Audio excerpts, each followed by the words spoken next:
Real people, real breakthroughs. This is the Psychology of Eating podcast, where psychology and nutrition meet to uncover the true causes of our unwanted eating concerns.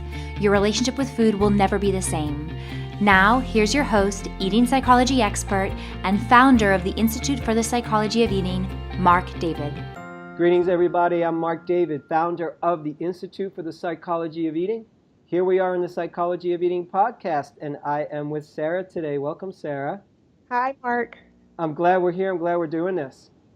Me too. Thank you so much. Yay. So let me explain to viewers and listeners who may be new to this podcast how it works.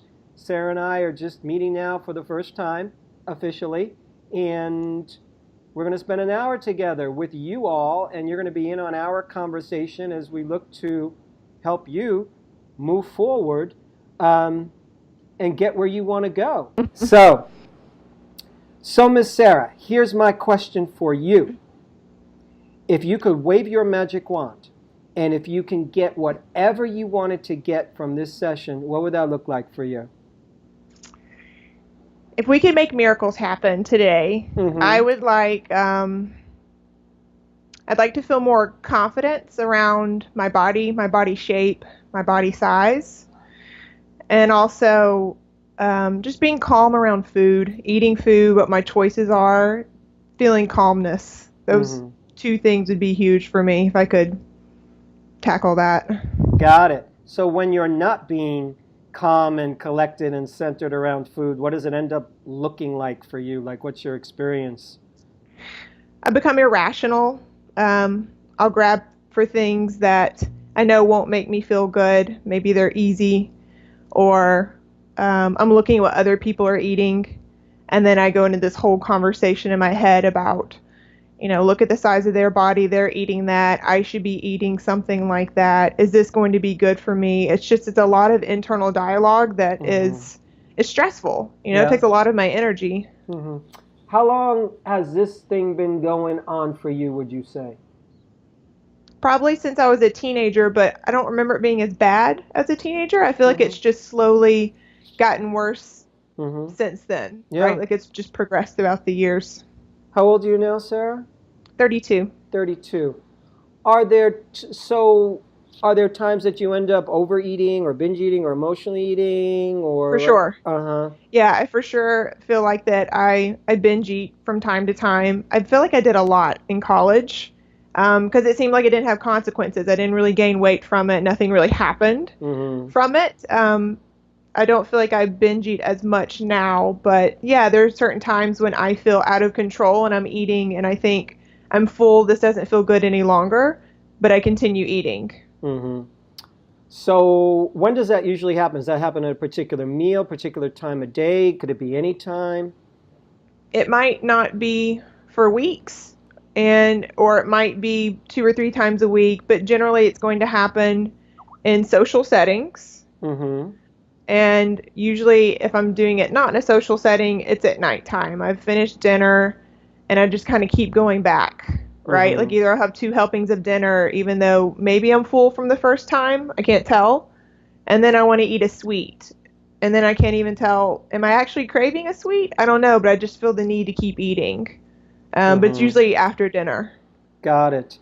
And have you noticed times when you don't do that, when your relationship with food seems pretty good and you're not having any issues? Like, are there periods like that for you? For sure. And it seems like the longer I have periods of that, it's like that consistency makes me feel like I don't need to binge. It's like the longer I go without binging, the more I feel like I don't need it. And it, if a random slip up comes, then it's like, I don't know, I overanalyze, why did this happen? But yeah, I for sure will have weeks, maybe even months at a time where I feel like my relationship with my body and food is really healthy. So when it's healthy, how is life different? How are you different? Like, what's different? Like, overall, other than the fact that you're not obsessing, that kind of thing, is anything else noticeably different? I feel calmer. I feel like I'm in a better mood. I feel like I have a better disposition. Usually I'm in a good workout pattern, not too much, not too little. I'm meditating more regularly. It just seems like I've got like a skip in my step and that life just feels good and calm. Mm-hmm. So, and then something happens, you get thrown off the horse a little bit, and you might go, okay, why did that happen? Do you ever notice a pattern or oh, I've slipped up because or I tend to slip up when this happens in my life, or that happens, or you can't really notice? It can be different things. Like I said, social settings are big triggers for me. I feel like that there's a lot of comparison between me and other females. I'm doing it in my head. I assume that, my fiance is doing it, comparing me to other people, and he's probably not. So if we have several social times out, I feel like something like that could trigger it. Recently, I've had a hip injury that has kept me from working out, and I felt like I was in a really good place until that happened. And I was fine for a few weeks into it, even a month, telling myself I'm going to get better. I just need to rest it. And then 2 and 3 months of it, I can't accept not working out. I have to also then overeat and eat bad. It's like once I jump in and know that, one wheel of the bus has fallen off, it's like, well, might as well just toss in the towel and, start eating unhealthy too. So that's what's thrown me off the past couple of months. Got it. So you're engaged? Newly engaged this year. Congratulations. Thank you. When do you guys get married? Spring of next year. Yay, good for you. Yeah, we're really excited. You gonna want kids? I don't know. We're both kind of on the fence about that. So it's something we're going to have to just kind of figure out and see if the urge strikes us in a few more years. And is he local to where you are right now? Yeah. All right. That helps. Yeah. So, do you diet? I used to. I haven't dieted probably in 2 or 3 years, actually, since I found out about the psychology of eating. I found you guys online. I kind of threw out dieting and threw out the scales many years ago. I try to go by what feels good. But yeah, I used to be on a strict diet, a different one every couple of months in my 20s. I don't do that anymore. It doesn't serve me. It's too much energy. And how does it feel now that you don't do that anymore? Does it feel like amazing? Oh, good for you. It feels like I just dropped, a 20-pound weight I had been carrying for forever, and just it feels so good not to be on a certain diet. Have you ever had like a direct conversation with your fiance about okay, wait, let me ask this a different way. Does your fiance have a decent understanding of what you go through in your relationship with food? Like, does he get it at all? He can listen, but I think because he doesn't experience it, I think he just has a sympathetic ear, but I don't think that he gets it. Sure. That makes sense. Yeah, it's hard for guys who aren't really in the field or who haven't really taken the time to study this. It's hard for them to understand what a woman can go through or a man can go through unless they really explore it. Have you had an honest conversation about how he feels about how you look and what your weight is and what your shape is? He's always over the top. I love you. I love your shape. You could be 300 pounds fatter. You could be, any shape you are. And it seems genuine, but it's almost like the voice in my head is much louder. Got it. But that's good to know. That's a good piece of information. Close with your parents? I'd say the relationship with my mom is a bit strained. I mean, they're 1,000 miles away. We talk on the phone here and there. I love them. They love me. I don't know that they're not a daily part of my life. 3 sentences or less. Why my relationship with my mother is strained is approximately because I find her to be judgmental and manipulative. That's toxic in my life. Got it. Is she judgmental about your body or your diet or food? I briefly modeled as a teenager, I mean, nothing big deal, but enough that I lived in Italy briefly. We flew around the United States a little bit for a few years, and she got very involved in it. Mm-hmm. I remember one time she signed me up for Weight Watchers and didn't even tell me. And she took me, and I remember walking in, and I was actually underweight for my height. And the lady was so, sweetie, I'm sorry, your mom's already left. Do you want to say that you're shorter? I remember that conversation, her asking me if I wanted to make my height shorter so that it would even out and make me a little way more, right, for that height, so that I would be appropriate to be there. I think they were very proud to say that their daughter was modeling. And for me, I felt at the time that I just got to travel the world and meet cool people and look and, go do cool stuff. And I didn't want to be on a diet. None of my friends were on a diet. And so I don't remember her being on my weight before then. I mean, obviously the modeling was a catalyst for her and my dad to monitor my weight. Because, sometimes I would get sent back from jobs that they'd say I was too big. Mm-hmm. And, my parents would be mad, like, we flew you there, or like we paid a lot of money for this portfolio, or we're not going to fly somewhere next time if you can't drop the weight that your agent tells you to drop. Mm-hmm. So yeah, there was a lot of focus around my weight as a teenager. Mm-hmm. And I was thin. I look back now, I'm like, I was skinny. I was a skinny teenager. It just I wasn't bone thin. Sure. So when did all the modeling stop? 18, before I went to college. It was a really great job that I had gotten. I remember I was gotten flown to Cabo, and they wanted to send me back. But my hips were too big. They're always very specific. My hips were too big, and they sent me back home. And it was embarrassing. Like, right, all my friends knew that I was supposed to be out of town for this shoot for a month, and had to come back for that. And I knew I was going to college and not going to keep pursuing modeling, so that was it. After getting sent back, it was embarrassing to fly, halfway around the world to get sent back because they told me my hips were too big. So I said no more. Mm-hmm.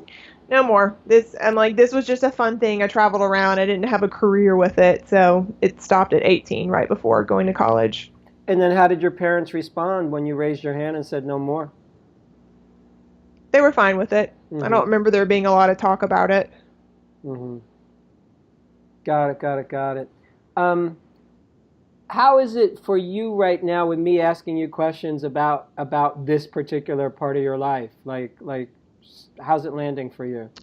It used to be really uncomfortable for me. Mm-hmm. It's not anymore. Is it? Now I can talk about it like it was like a pastime in my life. In my 20s, it was very shameful. Like, oh God, like I can't even like pretend like I modeled. I didn't actually model. Like, it wasn't like a big deal. So I didn't want to talk about it. And I thought immediately if I, threw that word out that people are sizing me up. Is she pretty enough? Is she thin enough? Like I felt, and I, something clicked in me in my 30s that I have kind of let go a lot of insecurities that I had. Like turning 30 is kind of a magic age for me. And this is one of those topics I've probably talked about it with less than 5 people in my life, but it's not uncomfortable for me now. Mm-hmm. That's great. So what do you think holds you back from having the relationship with food and your body that you want to have? And this is just an opinion question. There's no rights or wrongs here. Yeah. I feel like because I stay hung up about comparing my body to other girls, I think if I could just be smaller, I would just feel more normal. Mm-hmm. I don't feel I'm taller, my hips are larger, I have wide shoulders. And then that relates to food, because then I feel like there's a direct correlation to I'm larger than 90% of women that I come in contact with. I'm physically larger than them, and that doesn't feel good to be an outlier everywhere you go. And then my head makes sense of that with, if I can control my food, maybe my body could be smaller and I wouldn't have to feel like this. Mm-hmm. Got it. Makes perfect sense. Yeah, I think that's kind of how it comes full circle, and my brain explains it. Mm-hmm. Understood. So tell me what you're doing work-wise these days. I travel a little bit. I actually work for a medical device company. I teach people how to use cardiac monitors. Nice. Yeah. So do you get to travel internationally in this, just in the country? Northeast. Uh-huh. Yeah. That's still good. Yeah, it's fun. So, I mean, it's a lot of meeting different people. I'm not doing the same thing every day. It's stimulating. I enjoy it. Mm-hmm. Do you get self-conscious about your body when you're in your professional zone? Like coming into a new situation, like do you go like, God, are they going to think I'm this or that or too big or too whatever? Sometimes, oddly, I find I get more insecure around the people I'm closest to. Mm-hmm. It seems like those are the people I should be the calmest around, but it's people I don't know. It's like when I meet someone that I don't know them, like in like a business setting, it's like I can fake a confidence, or it feels real. Um, I feel like I have more self-confidence around those people. Maybe I'm faking it and they can't hurt me because I don't know them and I'm going to be off this site in a week and I'll never see them again. I don't know if that's what's going through my mind, but I feel it more with people I'm more familiar with, actually. Mm-hmm. Mm-hmm. So here's a thought. I just want to kind of play with this thought for a moment. I'm going to put it out here and just see how this lands for you. The thought that I had is there's a part of you that hasn't quite decided yet if this should be your body. For sure. Okay. As if Yeah. we have the decision, but just, Yeah. but just overall, it's Yeah. like, I'm not so sure about this thing. I'm not so sure. A, I like it. B, if it's mine. Let's look at hers. Let's look at hers. Uh-oh, hers is this. Mine is that. It's almost, it's like you just haven't decided if this is okay for you or not yet. That's exactly right. Or I feel like it's unfair. Mm-hmm. Yeah. Why do I have to go through life that, I always have to look for the largest size when I go places and they may or may not have it? Like, that's not fun. Yeah. And, this girl over here, she might actually be overweight, whereas I'm not, but they'll have her size Mm-hmm. because I'm structurally larger. Mm-hmm. Yeah, it's like I'm like, is this mine? It's like I'm still in denial that this was my lot. Mm-hmm. Yeah. That, to me, quite honestly, is where the action is for you. I think at the end of the day, Sarah, it's going to come down that at some point, you've just got to have a reckoning. It's kind of like saying, this guy, I'm going to marry him.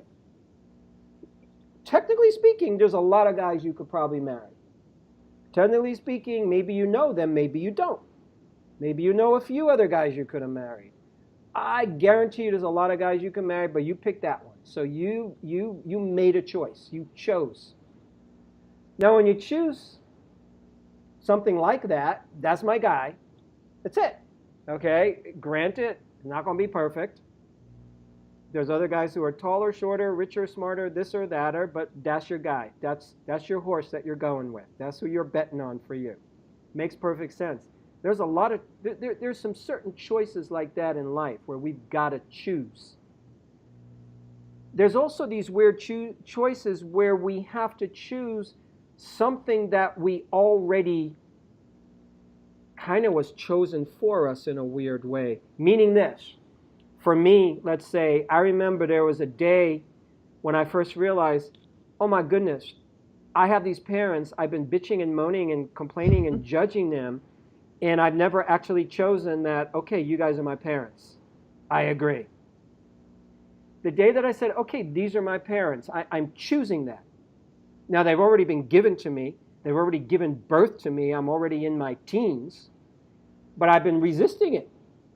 Yeah. So the day I chose, okay, these are my parents, everything shifted. The day that I chose, this is my sister, everything changed because all of a sudden I'm not fighting it. It's kind of what life is doing anyway. Now, I could resist that these are my parents. I could resist that this is my sister. But that's kind of silly on the one hand because then it completely takes me out of reality. It takes me out of the game. So all I'm saying is here that there comes a time for me and you and us when you gotta choose. You gotta choose that this is my body, this is my size, these are my hips, this is my shape, this is my thing that I'm gonna go through every time I walk into a clothing store. Mm-hmm. And that girl over there, she's got 25 more choices than I do. Mm-hmm. Some point you're going to have to choose that and go, I'm cool.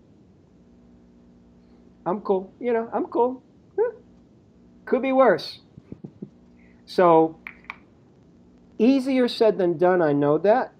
I'm just telling you, just as your older brother here on the journey, I'm just raising my hand and saying, given my experience in this realm, that is what is going to need to happen at some point for you to get where you want to go. And it's that reluctance that we all have to choosing the body that we're given, to choosing the parents, the whatever it is that we've been given, is that reluctance that puts us in the pain and the suffering zone. So, in a way, you will never be comfortable in your body.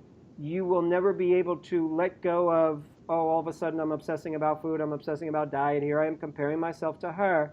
You'll go through times like you've been where it's not going to bug you. Things are good. And then all of a sudden, there it is, and it creeps up on you, and it grabs you again because it's reminding you. So your challenges around food and body are reminding you something. It's pointing to something. It's not like there's something wrong with you. No, I'm looking at it as your relationship with food and body is here to teach you. It's a great teacher. It's a brilliant teacher. One of the lessons it's here to teach you, and many of us, is some point you got to choose. It's a scary lesson as well, or an ugly thing to have, because it spills over into other areas. It spills over into intimacy, right? So if I'm not feeling good in my body, then that affects that area as well. Mm-hmm. It seems like it just kind of doesn't just sit in one box. 100%. It spills over to other boxes. And it will spill over into every box in some way, shape, or form, because the message you're living with internally is, I haven't chosen myself. You know what that would be like? That would be like if you were with a guy. If you were marrying a guy who was basically saying behind the scenes, yeah, I'm marrying her, but I don't really know. If I find something better, I take it. That would suck, right? You would not want to be with that guy. You would not want your best girlfriend to be with that kind of guy. You would tell your best girlfriend, you would tell any woman that you care about, be with a guy who's choosing you. You would tell your best guy friends that. Be with a woman who is choosing you, who's not saying behind the scenes, I don't know, there could be better. I like that one better. That one's... So in a sense, you're saying that to yourself. You're saying, no, I don't really choose me. I'm not really owning this. There's better. Oh, I wish I had that. Well, how do I do that? Oh, what's she eating? So that keeps us small. It keeps us, in a sense, it keeps you back to being like a 15, 16, 17-year-old girl. It keeps you in that zone where you're kind of a young teenager who doesn't have herself yet. And right now, you're not that teenage girl anymore. You're in your 30s now. And tell me how old you said you were again? 32. 32. So you're in your 30s now, and this is the time to own yourself. This is the time to start to say, there's my guy, here's my profession, here's the work I'm doing for now, here's where I'm going to live. It's you're defining yourself. Mm-hmm. Part of the self-definition that wants to happen is you choosing you. And this is going to be one of the hardest marriages you've ever done, but I promise you, once you do it, you're going to be very happy that you did. because it's you're being tentative about you. Your fiance is not tentative about it. He's clear. Granted, you said, yeah, I hear what he says. He loves me no matter what, but, my voice drowns out his voice. That makes perfect sense to me because that voice is loud. Here's what I want to say to you, and I'm putting myself in his shoes, and I've been there. I've been with women who their primary relationship is with their eating disorder or their body image disorder. And they're not sleeping with me, they're sleeping with their disorder. So I come second. Yeah. And that's hard. It's hard. It's understandable. So there's no blame there. But what I'm saying is you will not be fully available to him, to you, or to life as long as this package is not what you're choosing and you got your eye on thinking that you can choose her body, or her body. Like that's a possibility. Because what you've gotten, what you figured out is, dieting sucks. That didn't work. It's a miserable undertaking. It doesn't really get you where you want to go. And if it would have worked, it would have worked. Speaking of dieting, like I said, I had tossed it many years ago until I had spoken with an Ayurvedic doctor for acne about a year or two ago. And I'm sure you know all about Ayurvedic doctors. They have lots of rules around dieting. Mm-hmm. Two things I took away, though, is to treat my acne that I got in my late 20s that I still battle with, is no dairy and no gluten. And it works wonders for me. I feel better. I look better. My acne's gone. But then, I loved it for a year, and then it's another rule. Mm-hmm. It's another thing that, look how clear her face is. I bet she doesn't have to cut out dairy. Like, why am I dealing with this? And, the diet was fun at first because I saw the results. And then it stopped being fun because it's a new set of rules. Yeah. Yeah. But they need to be followed. Like, I'll sit down with myself. I'm like, on an adult level, you can resist it all you want, and then you can look at the mirror and look at the results of eating dairy or not eating dairy. Mm-hmm. I feel like I'm arguing as we talk about with a teenager. Yeah, and you are. And so that's a great observation. So we have different people inside of us, for sure. So you are a wife-to-be, you're a fiance, you are a daughter, you are a professional, you're all kinds of things. And one of those things, you're also a teenager, and you're also got a little kid in there. And your young teenager is extremely rebellious, and she wants what she wants, and she doesn't like rules. That makes sense to me. I got the same thing. There's certain rules I don't like. And at the same time, what you're also getting is that there's a negotiation involved because life doesn't care about your argument. Could care less. It's like, oh, okay, Sarah, we're sorry. You want to eat gluten and dairy? Okay, we won't make that cause acne for you anymore. Is it a weird thing that you have to give up these two really great foods that compromise pizza and Italian food and right? Right? That sucks. I get it.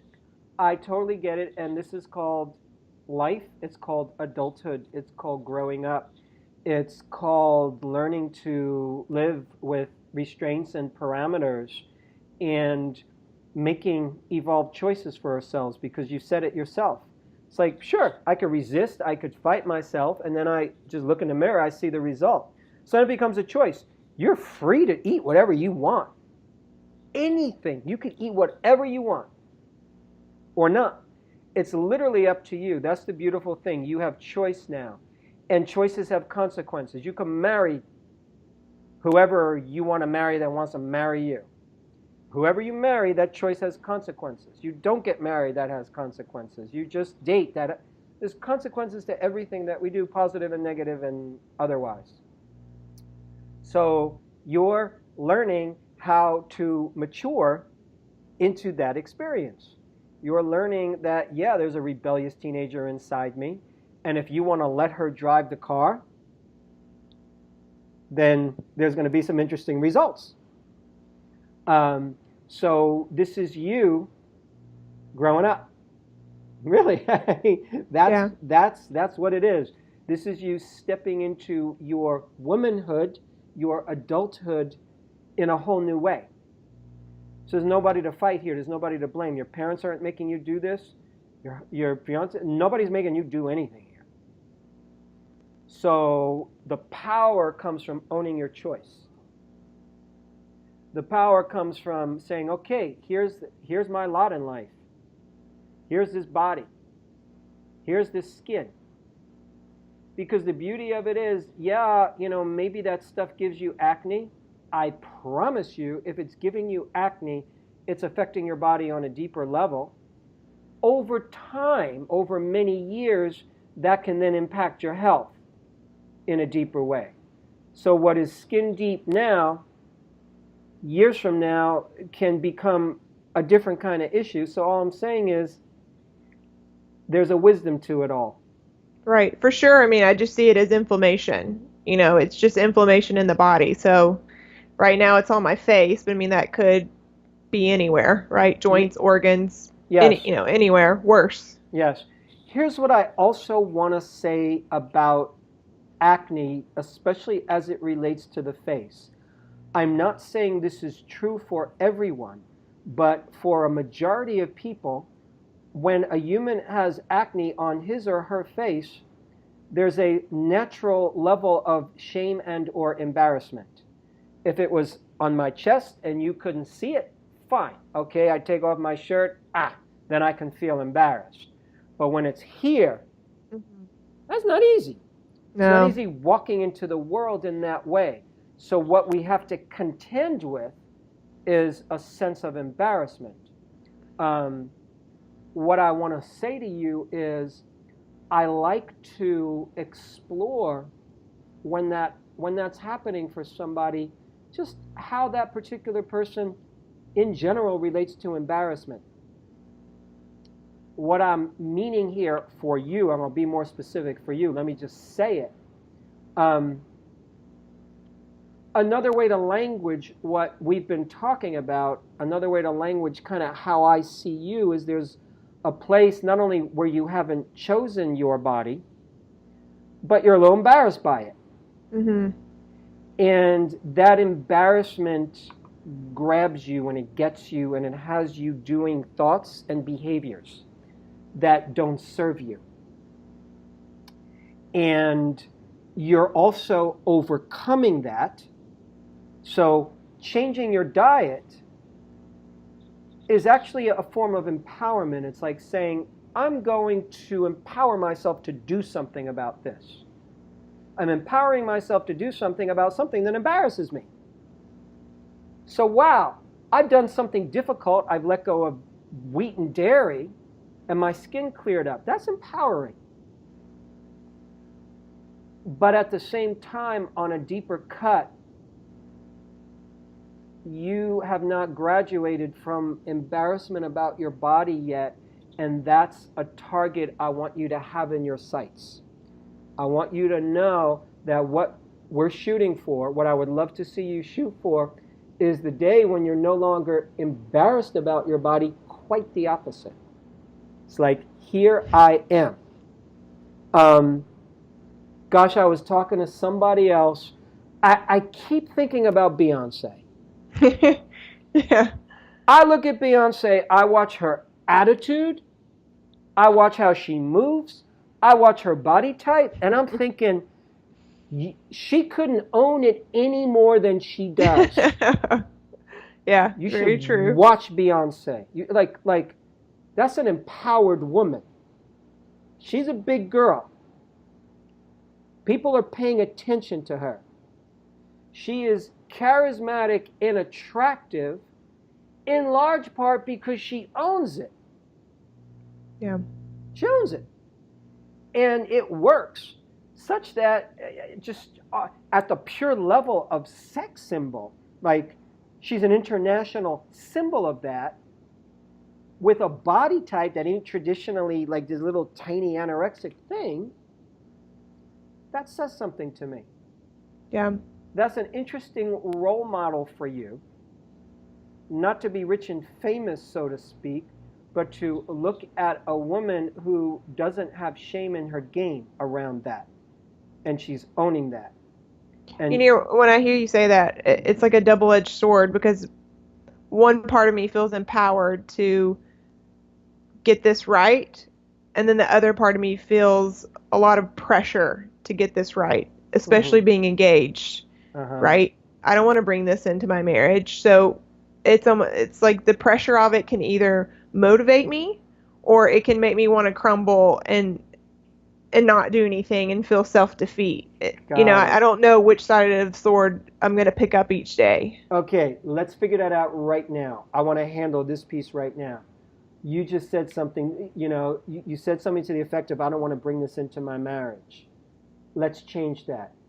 You are bringing all of you into the marriage, okay? And all of you is wonderful and beautiful, and it's imperfect.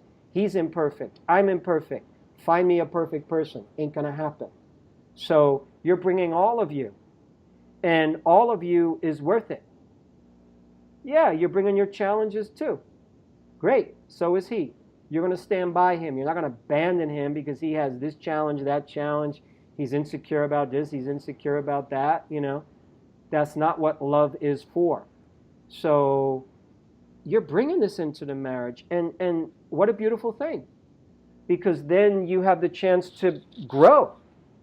You have the chance to watch yourself deepen. You have the chance to watch yourself heal. You have the chance to watch yourself become more and more empowered about who you are. So please bring it into your marriage. Feel good about that. I really want you to feel good about that. And I would love for you at some point to have, if you haven't done this, to have a little bit more of an open conversation with your fiance. Like, hey, I just got off this podcast session with Mark. We talked about some stuff. He suggested to me I speak to you. Here's what's going on for me. I got some nagging little things that sometimes just get me. I'm afraid to bring in some of my insecurities into this marriage, but this is me, and I want to love my body more, and I'm on that path, and I want to own who I am more, and I'm not in the perfect place right now. Like, you still love me? You still want to be with me? I want you to hear his answer, because I'm going to bet a lot of money he's cool. Yeah, for sure. But it would be good for you to hear him say that, and it would be good for you to own that insecurity so you could hear how wrong you are about that thinking that that's not okay. It's perfectly okay. And I think there would be some relief in just admitting that is a source of pressure for me. Yeah. Not that I'm questioning the marriage or him. That's not, what's giving me pressure. It's these issues about me. And I don't know that I've probably put that into words for him. I would love for you to put that into words. And what I'm asking you to do in the big picture is take the pressure off. 100%, because this is something we, all of us are dealing with for a lifetime, which is how to be better people, how to be more empowered, how to love ourselves, how to own ourselves, and you're going to be doing it more and more. And at some point, you're going to be owning your body and loving your body, and then you're going to have to own and love some different part of you. And it's going to get more specific and more elegant, and you'll just keep growing. And I want to do that. Like, what a waste. I'm 32 now. I don't want to be 42, 52, 62, and it just seems so futile to go through the day in such a stupid way to spend your energy hating the vessel that you came into. I can spend my energy, elsewhere. And to me, 32 years in one day is too long. Yeah. And the reason why it's so hard to love the body that we're given is, by the way, nothing you've ever done wrong. This is unbelievably common amongst women and men. Well over 9 out of 10 women are dealing with what you're talking about. and more men are dealing with it. It's just less socially acceptable for a man to talk about it, but it particularly grips women. It is being fed by the world, by media, by culture, by images, by movies. Since you've been a little kid, you've been drilled, not just by your parents. So we're always given the message in a very subtle and not so subtle way that you should be looking like this, not like that. And so it's difficult to overcome because it's constantly in front of us. And that's the work that we have to do. So nobody said, there was no guarantees that the world was going to be all nice and sweet and easy. So you have to choose a world that ain't always on your side about these kinds of things, not always super supportive. So this is a place where you have to find support and find your own path and understand that the task is a difficult one. Loving your body in this world as a person, as a woman, is an extremely difficult task because we are taught to not love it, and we are taught to buy things that help us love it better. Not loving your body is a big business. Yeah. It's a huge business. It's a $500 billion a year industry when it comes to weight loss, let alone I'm not even going to talk about makeup and self-help books and everything else that gives you the subtle message, here, do this, this will make you acceptable. So your task is hard. Let's admit that. It is very hard, but the benefits are freaking huge. What's on the other side is a rare person who is empowered, who's owning herself, and whose energy is going into being a creative human and not being a self-destructive human. So you already know intellectually, wait a second, I don't want to waste my time hating on my body. So you know that intellectually. That's step one. And step two, you've been taking actions over the years as best you know how. And now you're getting better at taking actions. And now you're getting better at introducing and finding new concepts that help you move forward, new distinctions. That's what this conversation is about. It's all about the next step and the next step and the next step. So I guess what I'm saying to you is I would love for you to take the pressure off because you're actually moving as fast as you can. You're moving as fast as you can in this.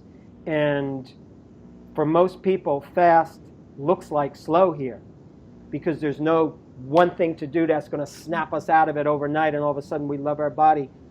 This kind of love, it's a courtship. You are courting your body. You're dating it. You're not quite sure if you're choosing it yet. And what I'm saying is you got to choose it at some point.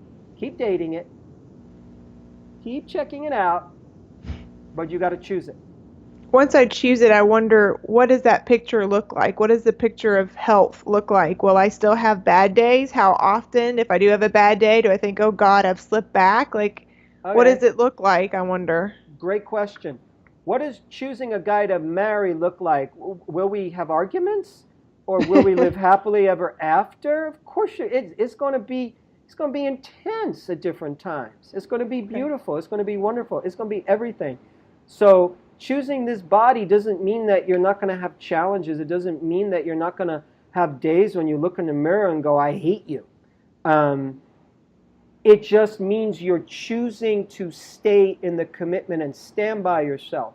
So when you and your husband, future husband, get into an argument, the agreement is, I'm not going to just run out the door because we got into an argument. We have a commitment here to work through stuff. So when you choose your body, you are committing to work through the bumps in the road. Mm-hmm. So I meet people who you and I would think, wow, you should be the happiest human in the world with that body and those looks. Yeah. You've met them too, probably. People who have, men and women who have the perfect this, that, and the other thing, and they're as uptight and unself-secure as anybody else might be. So the looks don't guarantee anything.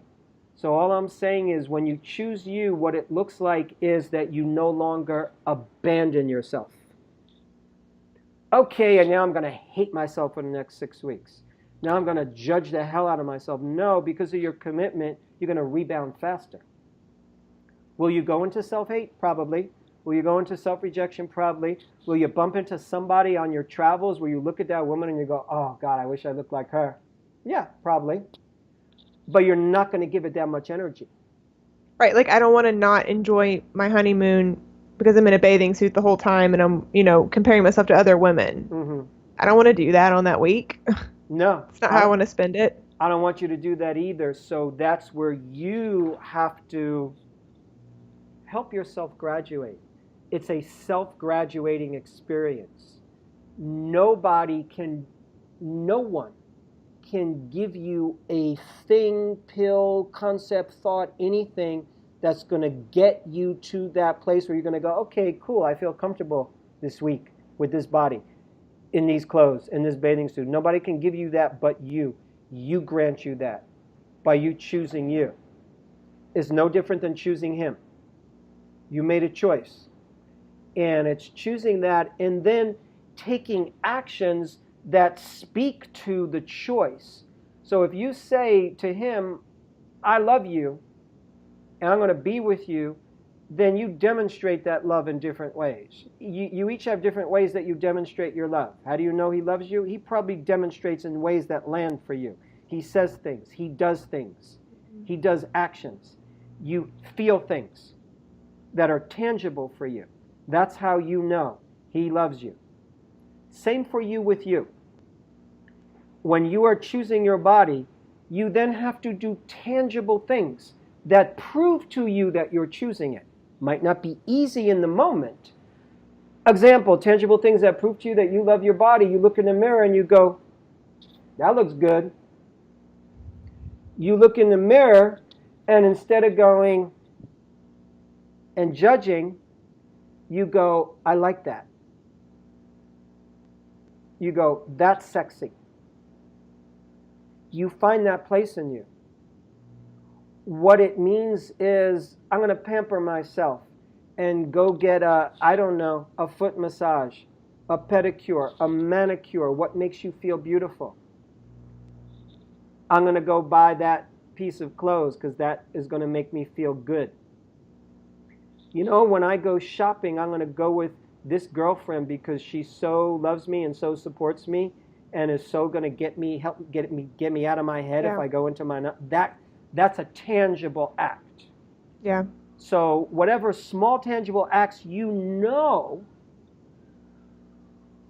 register in your system as self-love, you practice those.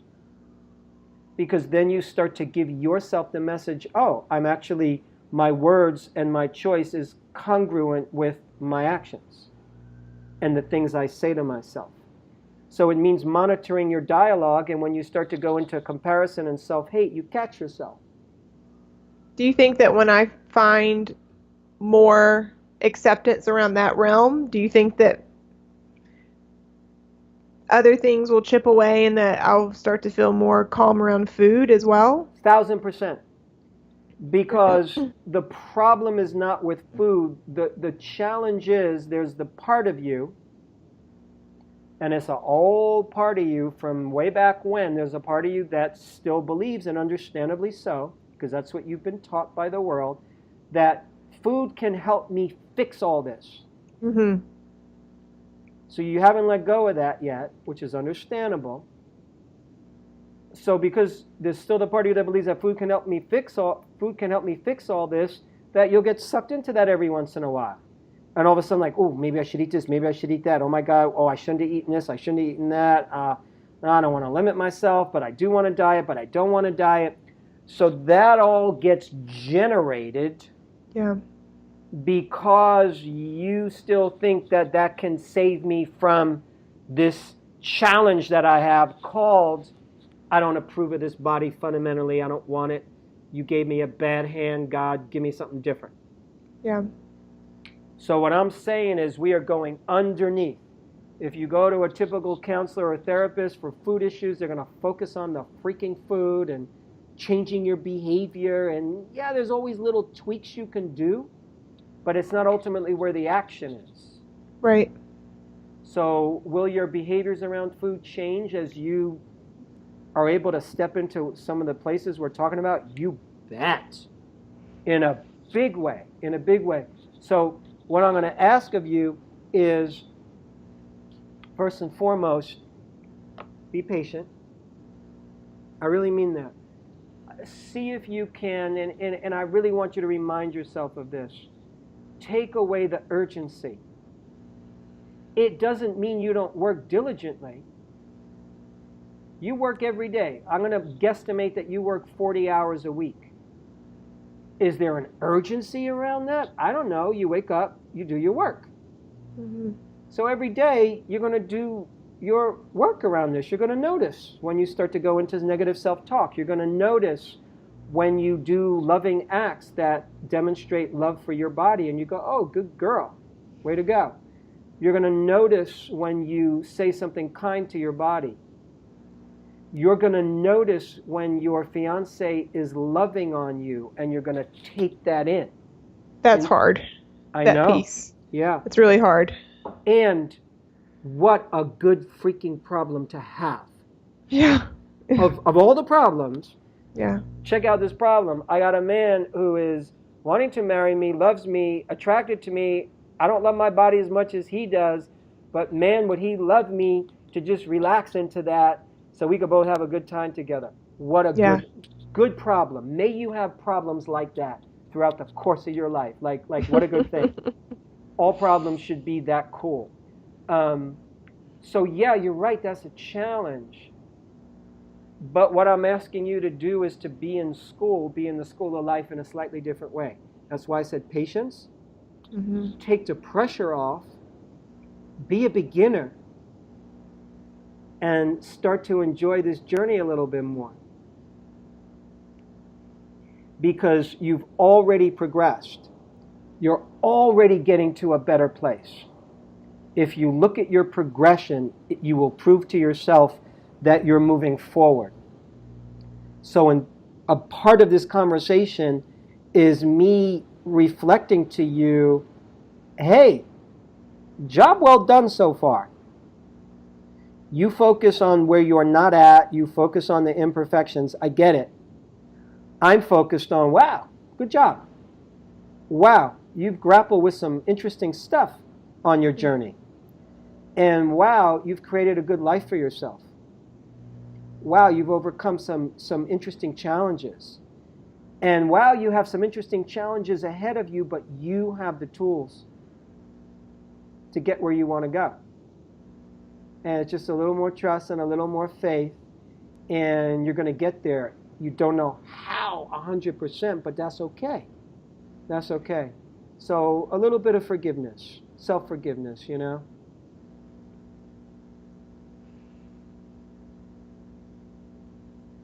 It's funny how some of the simple things you're saying are so profound.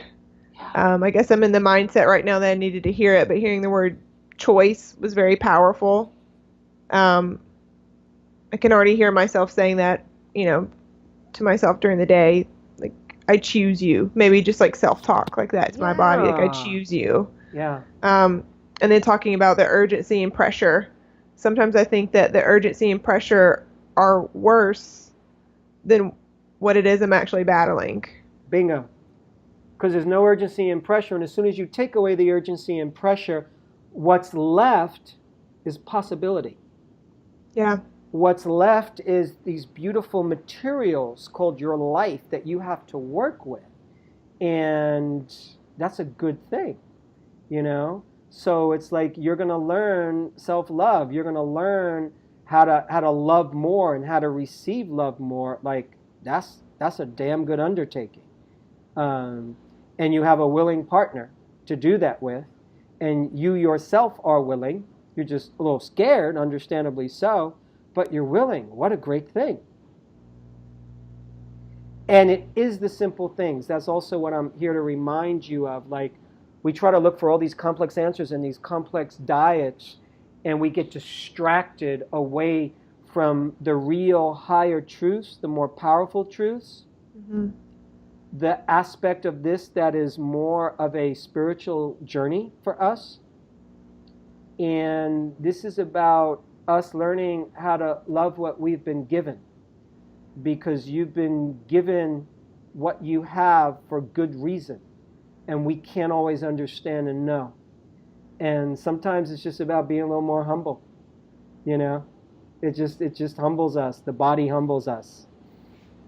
Yeah, absolutely. Right?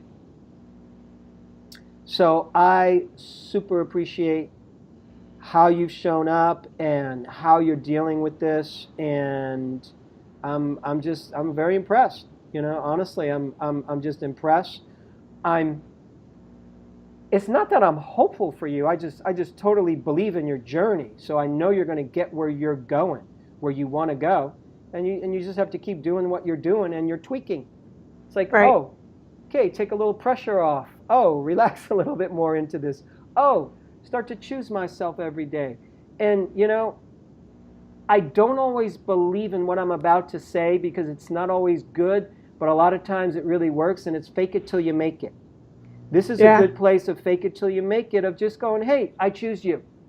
And even though you might not feel it 100% in the moment, even if you feel it 20% or 80%, that's good enough, because you're feeding yourself something good and healthy, which is you're reminding yourself of a mantra and a belief and a choice that's been the opposite of what you've been doing. Because what you've been doing subtly is, I don't choose you, I don't choose you. In fact, you've been saying, I reject you. But I like her, I like that, I want this, I want that. And by you starting to choose you, woo, that's going to gain momentum, and you're just, only good things will come from that. I promise you that. It seems so simple. I wish it wasn't so hard. It seems like something so basic that humans get dropped into this world, and you start day one from hating what you got put into. It seems so odd. Yeah. And I do think that I'm on the path. Like you said, I don't feel lost. I don't feel completely scattered. I feel like I'm on the right path, and I feel like people like you that come into my life, and, you know, other things, and journaling and putting my mind in the right place, I know I'm going the right direction. Just I'm being impatient. Yeah. You hit the nail on the head. Yeah. And it's fine to be impatient. It's a smart thing in a lot of ways. So impatience is good. Why? Because it inspires us to get stuff done quicker. So there's a useful reason for impatience. Sometimes impatience is the right response to things. What I want to say for you, in this case, it's not. It's just not. In this case, impatience ain't going to work. In other cases, absolutely. Nothing wrong with impatience. But in this case, patience is your friend, and it is your ally, because I know you're going to be diligent, because you have been diligent. So that's super clear to me. And it's just giving yourself more space to be human, to be imperfect, and to be lovable who you are right now. You're imperfect. I'm imperfect. And we're still lovable. There's still people that love us. What a good thing. You know? Thank you so much. Thanks so much for being such a good sport. Thanks so much for jumping in and sharing your world and your journey. It's very beautiful and it's very inspiring. You know, I just want to say, I think you're in a great place. I really do. And you're going to get where you want to go.